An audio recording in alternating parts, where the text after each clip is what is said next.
আসসালামু আলাইকুম। আজ ২৭ জুন ২০২৪। শুরু করছি চেঞ্জ টিভি প্রতিদিনের গল্প অনুষ্ঠান। দর্শক, আপনাদের সঙ্গে রয়েছি আমি জহিরুল ইসলাম টুটুল। শুরুতেই সংবাদ শিরোনাম।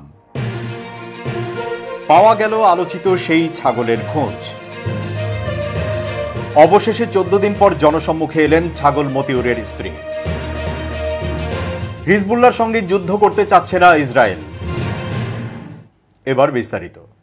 বৃহস্পতিবার দুপুর 12:30টার পর রাজধানীর মোহাম্মদপুর রামচন্দ্রপুর খাল সংলগ্ন স্থানে সাদেক এগ্রোতে উচ্ছেদ অভিযান চালানো হয়। ঢাকা উত্তর সিটি কর্পোরেশনের অঞ্চল ৫-এর আঞ্চলিক নির্বাহী কর্মকর্তা ও এক্সিকিউটিভ ম্যাজিস্ট্রেট মোতাকাব্বির আহমেদের নেতৃত্বে এই অভিযান চালানো হয়। তবে অভিযান শুরুর আগেই খামারের পশুগুলো সরিয়ে নেওয়া হয়, যার মধ্যে ছিল আলোচিত ১৫ লাখ টাকার ওই ছাগলও। এ বিষয়ে বাংলা ট্রিবিউনের প্রতিবেদক আতিক হাসান শুভর প্রতিবেদন থেকে জানা যায় নতুন তথ্য। এবারের কোরবানির ঈদে ওই ছাগল নিয়ে জল গড়িয়েছে অনেক। মোহাম্মদপুরের আলোচিত খামার সাদিক এগ্রোর এই ছাগল কিনতে গিয়ে সামাজিক যোগাযোগ মাধ্যমে ভাইরাল হন মুশফিকুর রহমান ইফাত নামের এক তরুণ। বেরিয়ে আসে ওই তরুণের বাবা জাতীয় রাজস্ব বোর্ড এনবিআর এর কর্মকর্তা মতিউর রহমানের হাড়ির খবরও। ছেলের ছাগল কাণ্ডের পর তিনি হারান এনবিআর এর পদ, সরে যেতে হয় সোনালী ব্যাংকের পরিচালক পদ থেকেও। ইতিমধ্যে তার সম্পদের অনুসন্ধানে নেমেছে দুর্নীতি দমন কমিশন দুদক। ছাগলের রশির প্যাচের মতোই প্যাচে পড়েছে সাদিক এগ্রো খামারও। এরই মধ্যে গণমাধ্যমের খবরে অভিযোগ উঠে এসেছে সাদিক এগ্রোর মালিক শাহ ইমরান হোসেন মূলত এই খামারের আড়ালে একজন গরু চোরাচালানকারী। তিনি ও তার সিন্ডিকেট ভারত, থাইল্যান্ড, মিয়ানমার, যুক্তরাষ্ট্র সহ বিভিন্ন দেশ থেকে চোরাই পথে নানা জাতের গরু নিয়ে আসেন দেশে। এরপর সেগুলো চড়া দামে বিক্রি করেন। মোহাম্মদপুরের বসিলায় খালের জমি দখল করে খামার নির্মাণ করায় সাদিক এগ্রোতে স্থাপনা উচ্ছেদ অভিযান পরিচালনা করার ঘোষণা দিয়েছে ঢাকা উত্তর সিটি কর্পোরেশন ডিএনসিসি। সাদেক এগ্রোতে খোঁজ নিয়ে জানা গেছে এখনও অবিকৃত রয়ে গেছে ৬২ ইঞ্চি উচ্চতার ওই ছাগলটি। এত বিশাল আকৃতির ছাগল সাধারণত দেশে সচরাচর দেখা যায় না। ঈদের সময় ওই ছাগলের ওজন ছিল প্রায় ১৭৫ কেজি। খামারের লোকজন বলছে এখন ওজন কিছুটা কমেছে। ছাগলটির দাম ১৫ লাখ টাকা চাওয়ার পেছনে খামারের পক্ষ থেকে ব্যাখ্যা দেওয়া হয়েছিল উন্নত জাত ও উচ্চ বংশীয় মর্যাদা সম্পন্ন। বিদেশি ব্রিটল জাতের ছাগল বলে সামাজিক যোগাযোগ মাধ্যমে প্রচার করা হচ্ছিল। তবে এই ছাগলের বিষয়ে বিস্তারিত জানতে চাইলে খামারের কেউ পরিচয় প্রকাশ করে কথা বলতে চাননি বাংলা ট্রিবিউনের সাথে। তারা শুধু এটুকু বলেন, ছাগলটি বিক্রি হয়নি, খামারেই আছে। বুধবার খামারের একজন কর্মচারী নিজেকে সাদিক এগ্রোর ম্যানেজার দাবি করে ছাগলটি সম্পর্কে কথা বলেন। তিনি দাবি করেন ছাগলটির পেছনে দৈনিক ১০০০ খানেক টাকার মতো খরচ হয়। ছাগলকে কি খাওয়ানো হয় জানতে চাইলে এক কথায় তার উত্তর ছিল পুষ্টিকর খাবার। এর বাইরে তিনি আর কিছু বলতে চাননি। সাদিক এগ্রোতে থাকা গরু ছাগলের আকাশ ছোঁয়া দামের ব্যাপারে তিনি বাংলা ট্রিবিউনকে বলেন, আমাদের এখানে সব উচ্চ বংশীয় মর্যাদা সম্পন্ন গরু ছাগল, যেগুলো আসলে ওজনের বিবেচনায় বিক্রি করা হয় না।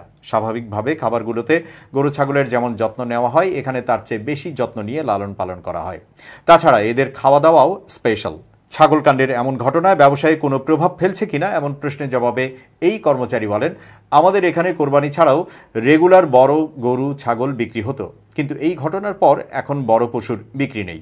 যেই ছাগলটার দাম ১৫ লাখ টাকা হাঁকানো হয়েছে তার আদৌ এমন দামের যৌক্তিকতা আছে কিনা জানতে চাইলে তিনি বলেন, সেটা খামার মালিক জানেন। তবে চেষ্টা করেও যোগাযোগ করা যায়নি সাদিক এগ্রোর স্বত্বাধিকারী ইমরান হোসেনের সঙ্গে। তার মোবাইল নম্বরে বেশ কয়েকবার ফোন দিলেও রিসিভ করেননি। হোয়াটসঅ্যাপ নম্বরে বার্তা পাঠিয়েও সাড়া মেলেনি। এমনকি মোহাম্মদপুরে খামারে গিয়েও তার খোঁজ মেলেনি। দীর্ঘ ১৪ দিন পর জনসম্মুখে আসলেন ছাগলকাণ্ডে বিতর্কিত জাতীয় রাজস্ব বোর্ডের সাবেক সদস্য ডক্টর মতিউর রহমানের স্ত্রী ও রায়পুরা উপজেলা চেয়ারম্যান লায়লা কানিজ লাকি। বৃহস্পতিবার সকাল ১১টা থেকে দুপুর ১টা পর্যন্ত উপজেলা পরিষদ কার্যালয়ে আসন্ন এসএসসি পরীক্ষা এবং Bangabandhu gold cup football tournament সম্পর্কিত দুটি প্রস্তুতি সভায় অংশ নেন তিনি। তবে সেখানে গণমাধ্যমকে এড়িয়ে যান তিনি। মিটিং শেষে বের হলে সাংবাদিকদের সঙ্গে কোনো কথা বলেননি লাকি। এ সময় অফিসের বাইরে উপস্থিত ছিলেন তার বিপুল সংখ্যক কর্মী সমর্থকরা। এর আগে গত ঈদের ৩ দিন আগে সবশেষ অফিস করেছেন লায়লা কানিজ। সামাজিক যোগাযোগ মাধ্যমে ছাগলকাণ্ডে আলোচিত রাজস্ব কর্মকর্তা মতিউর রহমানের প্রথম স্ত্রী তিনি। ছাগলকাণ্ডের পর থেকেই তিনি জনসম্মুখে আসা বন্ধ করে দেন। বিভিন্ন মাধ্যমে যোগাযোগের চেষ্টা করেও পাওয়া যায়নি তাকে। আজও সাংবাদিকদের এড়িয়ে যান এই জনপ্রতিনিধি। সরকারি তিতুমির কলেজের সহযোগী অধ্যাপকের চাকুরি ছেড়ে ২০২২ সালে রাজনীতিতে যোগ দেন লাকি। বিনা প্রতিদ্বন্দ্বিতায় রায়পুরা উপজেলা চেয়ারম্যানও হন তিনি। আছেন জেলা আওয়ামী লীগের ত্রাণ ও সমাজ কল্যাণ বিষয়ক সম্পাদকের দায়িত্বে। ছাগলকাণ্ডের পর তার নামে থাকা বিপুল পরিমাণ সম্পদের বিবরণ সামনে আসে। নাগরিক ঐক্যের সভাপতি মাহমুদুর রহমান মান্না বলেছেন, ভারতের ট্রেন বাংলাদেশের ভেতর দিয়ে ভারত যাবে। এটাকে কি ট্রানজিট বলে? এটাকে বলে করিডোর। তিনি বলেন, যে ট্রেনকে করিডোর দেওয়া হয়েছে সেখানে যদি অস্ত্র যায়, সেনাবাহিনী যায়, আপনি তল্লাশি করতে পারবেন? বাংলাদেশের ভেতর দিয়ে ভারত এখন 7 সিস্টার্সের রাস্তা করতে চায়। জাতীয় প্রেস ক্লাবের সামনে নাগরিক ঐক্য আয়োজিত আজিজ বেনজির মতিউরদের অবিশ্বাস্য দুর্নীতি, মরিচের দাম বিস্ময়কর বৃদ্ধি ও প্রধানমন্ত্রীর দাসখত দেওয়ার ভারত সফর শীর্ষক মানববন্ধনে তিনি এসব কথা বলেন। মাহমুদুর রহমান মান্না বলেন, এবারের দ্বিপাক্ষিক বৈঠকে সরকার ভারতের কাছে সবকিছু সমর্পণ করে এসেছেন। 7 জানুয়ারি ভোট করতে পারত, 2014 সালে ভোট করতে পারত না। ভারত নাক গলিয়েছে, তাই পেরেছে। ভারতের সঙ্গে আমাদের বন্ধুত্বের সম্পর্ক, কিন্তু এই সরকার ক্ষমতায় থাকতে দেশের সার্বভৌমত্ব ও নিরাপত্তা ভারতের হাতে তুলে দিয়েছে। মান্না বলেন, আমাদের প্রধান দাবি কি ছিল? যে ভারত আমাদের পানি দেয় না। 54টি নদী আছে ভারত থেকে বাংলাদেশে ঢুকেছে।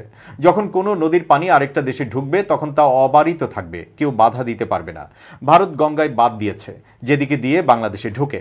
তিস্তায় বাঁধ দিয়েছে, যেখান দিয়ে বাংলাদেশে ঢুকে। তারপরই পানি আটকে গেল।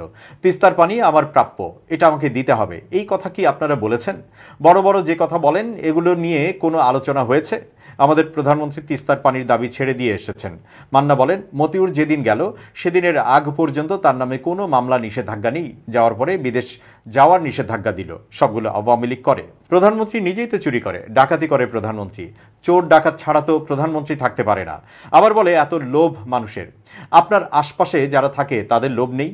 বাংলাদেশ এখন বিশ্বে একটা লুটপাটকারীদের দেশে পরিণত হয়েছে উল্লেখ করে ডাকসুর সাবেক এই ভিপি বলেন, এমপি আনার মানুষ খুন করেছিল, তাও তাকে আওয়ামী লীগ নমিনেশন দিয়েছিল। ইন্টারপোল তাকে লাল তালিকাভুক্ত করেছিল। আওয়ামী লীগ এখন ধর্ষণ ও লুট করে যারা, তাদের দল। আওয়ামী লীগ একসময় স্বাধীনতার লড়াই করেছিল, তাও ভালো মতো করে নাই। তাদের নেতারা কলকাতার বড় বড় হোটেলে গিয়ে লুকিয়েছিল। এবার সেনা অভ্যুত্থানের খবর।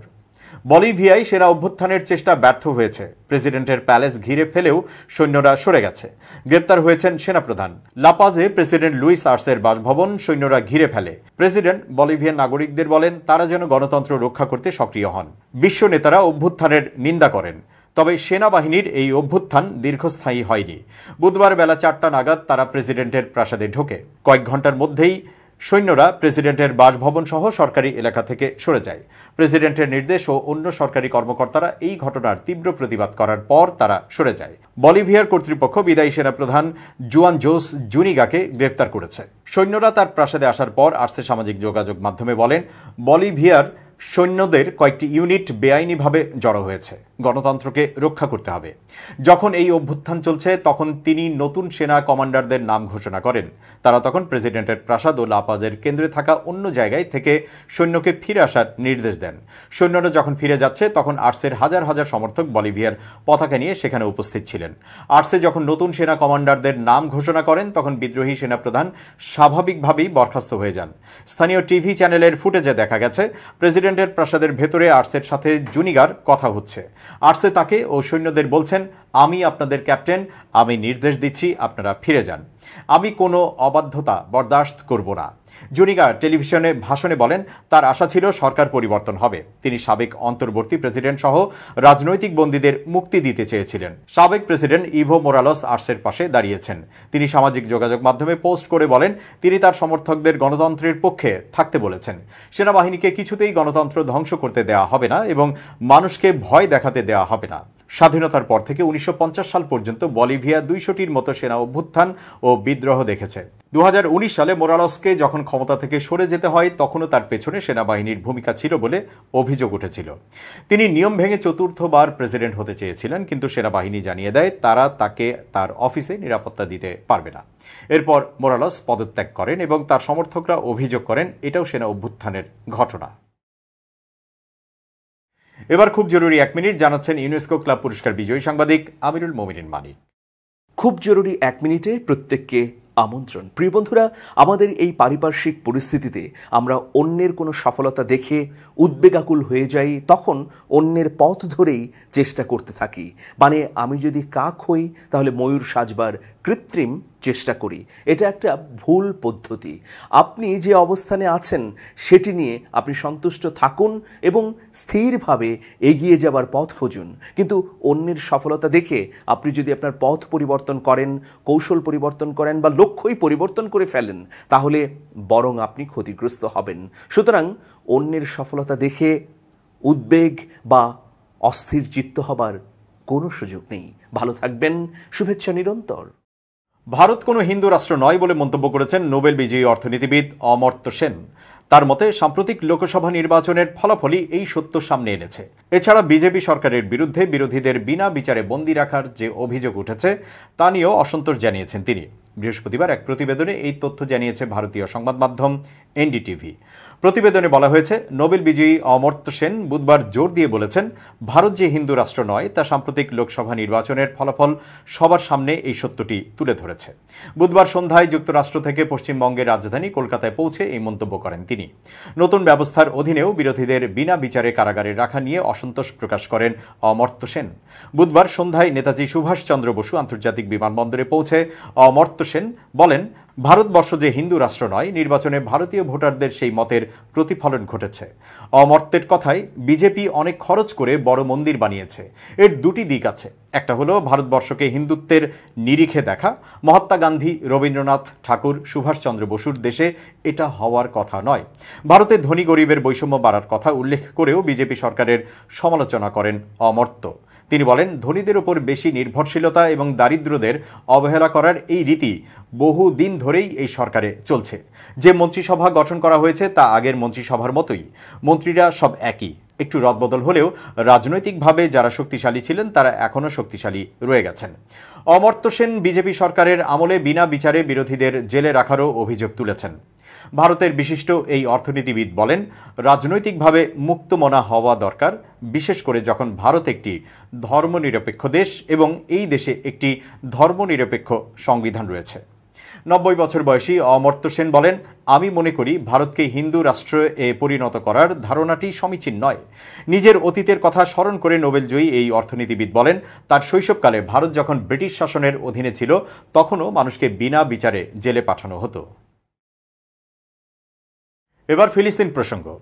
গাজায় চলা আগ্রাসনের মাঝে লেবাননের সশস্ত্র সংগঠন হিজবুল্লাহর সঙ্গে উত্তেজনায় জড়িয়েছে ইসরায়েল। লেবানন সীমান্তে দুই পক্ষের মধ্যে পাল্টাপাল্টি হামলারও ঘটনা ঘটেছে। এই পরিস্থিতিতে ইসরায়েলকে সতর্ক করেছে দুই মিত্র দেশ যুক্তরাষ্ট্র ও জার্মানি। যুক্তরাষ্ট্র, জার্মানি ও তুরস্ক সবাই ইসরায়েলের পরিকল্পনা নিয়ে উদ্বেগ প্রকাশ করেছে। বার্লিন ও ওয়াশিংটন জানিয়েছে, যুদ্ধ আরও প্রসারিত হলে তার ফল কী হবে তা নিয়ে তারা উদ্বিগ্ন। লেবাননকে সমর্থন করে তুরস্ক আঞ্চলিক শক্তিগুলোর কাছে আবেদন জানিয়েছে তারাও যেন একইভাবে লেবাননের পাশে দাঁড়ায়।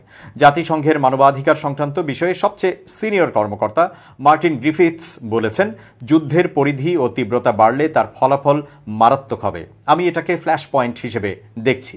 গত 7 অক্টোবর হামাস ইসরায়েলের ভেতরে ঢুকে আক্রমণ করার পর থেকে ইরান সমর্থিত হিজবুল্লাহর সঙ্গে ইসরায়েলের সেনার নিয়মিত সংঘাত চলছে। হামাসকে সন্ত্রাসবাদী সংগঠন বলে ঘোষণা করেছে যুক্তরাষ্ট্র, ইসরায়েল সহ কয়েকটি দেশ। জার্মানির পররাষ্ট্রমন্ত্রী বেয়ারবক বুধবার বলেছেন, আরেকটি যুদ্ধ মানে আঞ্চলিক সংঘাতের সম্ভাবনা অভাবনীয়ভাবে বেড়ে যাওয়া। বেয়ারবক মঙ্গলবার ইসরায়েল ও লেবাননের নেতাদের সঙ্গে দেখাও করেছেন। তিনি সাবধান করে দিয়ে বলেছেন, ইসরায়েল ও লেবাননের মধ্যে যুদ্ধ হলে বিপদ বাড়বে। বেয়ারবক জানিয়েছেন, এই যুদ্ধ যাতে না হয় সেটা আমাদের দেখতে হবে। এখনই দুই দেশের মধ্যে আক্রমণ বাড়ছে। দুই দেশেরই মানুষের বড় অংশ যুদ্ধ চান না। মার্কিন প্রতিরক্ষা সচিব লয়েড অস্টিন ওয়াশিংটনে ইসরায়েলের প্রতিরক্ষা মন্ত্রীর সঙ্গে বৈঠকের পর বলেছেন, ইসরায়েল ও হিজবুল্লাহর মধ্যে আরেকটি যুদ্ধ মানে তা আঞ্চলিক যুদ্ধের আকার নেবে। কূটনৈতিক পথেই এই উত্তেজনা কমাতে হবে।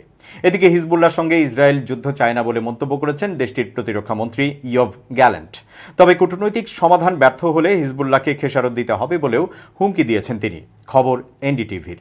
হিজবুল্লাহর সঙ্গে চলমান উত্তেজনা নিরসনে ইসরায়েলের সঙ্গে নিবিড়ভাবে যোগাযোগ রেখেছে যুক্তরাষ্ট্র। দ্বিপক্ষীয় বৈঠক করতে যুক্তরাষ্ট্র সফর করেছেন ইসরায়েলি প্রতিরক্ষা মন্ত্রী। ওয়াশিংটনে ইয়ভ গ্যালেন্ট সাংবাদিকদের বলেছেন, যুদ্ধ চাই না, তবে আমরা সব পরিস্থিতির জন্যই প্রস্তুতি নিচ্ছি।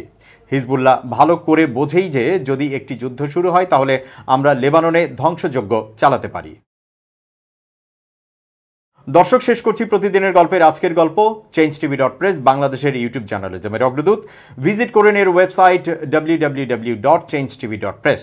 youtube.com/changetvpress এবং সাবস্ক্রাইব করুন চ্যানেলটি। নিয়মিত লাইক, কমেন্ট ও শেয়ার করে আপডেট রাখুন নিজেকে। ভালো থাকুন, নিরাপদে থাকুন। শুভেচ্ছা নিরন্তর।